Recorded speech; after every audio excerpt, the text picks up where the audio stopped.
বাংলাদেশ ভারত টানাপোড়েনের মধ্যেই চাঁপাইনবাবগঞ্জ সীমান্তে বাংলাদেশি ও ভারতীয়দের মধ্যে সংঘর্ষের ঘটনা ঘটেছে।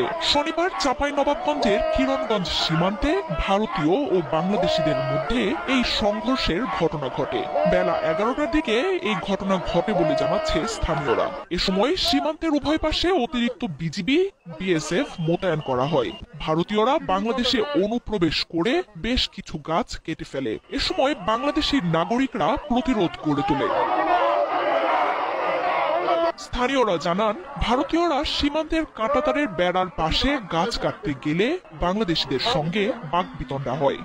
এক পর্যায়ে দুই পক্ষের মধ্যে বাধে সংঘর্ষ। পরে এতে বিজিবি ও বিএসএফ কেও হস্তক্ষেপ করতে দেখা যায়।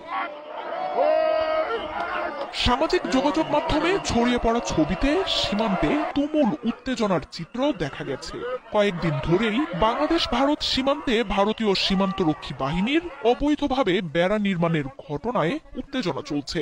শিবগঞ্জ সীমান্তে গেল সপ্তাহে এই নিয়ে ব্যাপক উত্তেজনা দেখা দেয়। এ সময় সীমান্তে মুখোমুখি অবস্থানে চলে আসে দুই দেশের সীমান্তরক্ষী বাহিনী। পরে বিজিবি ও বিএসএফ এর সাথে সীমান্তে অবস্থান নেন দুই দেশের স্থানীয়রাও। উত্তেজনার এক পর্যায়ে পতাকা বৈঠকে বসে দুই বাহিনী। তবে সংকট না কাটায় সীমান্তে অতিরিক্ত বিজিবি মোতায়েন করা হয়।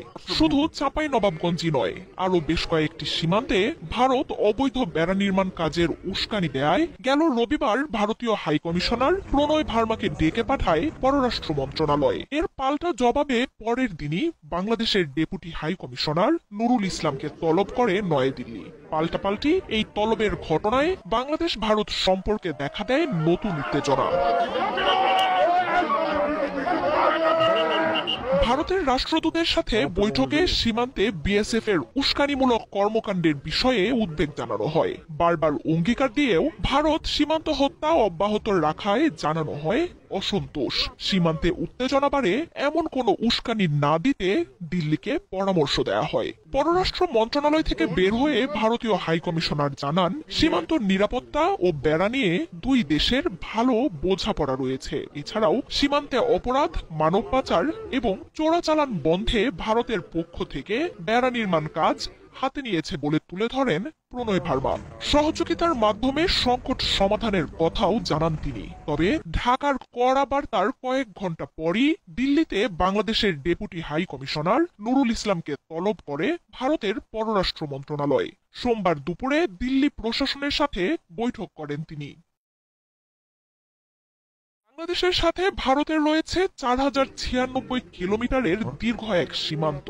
এর মধ্যে পশ্চিমবঙ্গের সঙ্গে থাকা 2200 কিলোমিটার সীমান্তের 20% কোনো প্রাচীর নেই। আগস্টে আওয়ামী লীগ সরকারের পতনের পর শেখ হাসিনাকে আশ্রয় দেয়া সহ নানা ইস্যুতে ভারতের সাথে বাংলাদেশের সম্পর্কের টানাপোড়েন শুরু হয়। সংখ্যালঘু ইস্যু সহ দেশটির গণমাধ্যম ও রাজনীতিবিদদের বাংলাদেশ নিয়ে নানা ধরনের উস্কানিমূলক বক্তব্যে দুই দেশের সম্পর্ক তলানিতে নিয়ে যায়। মার্জিয়া উপমা, ৭১।